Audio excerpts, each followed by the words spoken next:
Tensions between Japan and the Republic of Korea. What's causing the feud and what are the implications? Hello, I'm Anand Naidu and this is The Heat.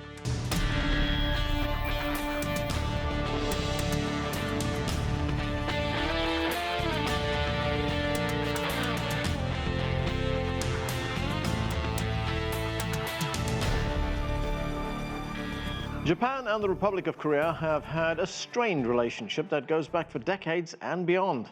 And the latest flare-up in tensions between the Asian neighbors is a mix of history, economic security and politics. We begin with this report from CGTN's Hahm in Seoul. There's no denying that Korea and Japan have had a complicated history that dates back centuries, but any recent animosity can be traced back to the early 20th century, when Japan annexed the Korean peninsula for 3.5 decades until the end of World War II.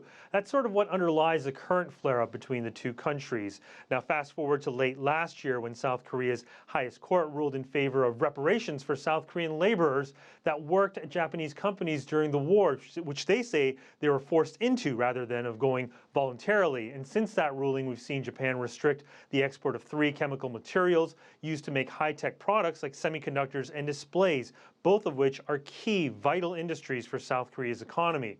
And then last month, we saw Japan remove South Korea from a list of preferred trading countries, or what it calls its white list, creating more barriers to trade. Now, it isn't clear whether this was in direct response to the South Korean court ruling, but most experts here will say all signs seem to indicate as such. Japan, however, says the moves are a security decision, saying there's evidence of the possibility that dangerous materials can leak into the DPRK's nuclear and weapons programs. Now, not to be outdone, South Korea reciprocating by removing Japan from its own white list. This all, of course, has the potential to harm global supply chains of high-tech products like smartphones and memory chips.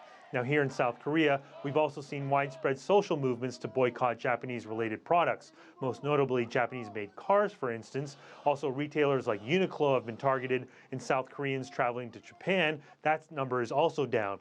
Now, this dispute has also dragged the United States into the mix. South Korea says it will pull out of a military intelligence sharing pact it has with Japan, and that could harm any efforts at peace and security in the region, but it also drives a wedge into the U.S.'s top 2 allies in East Asia.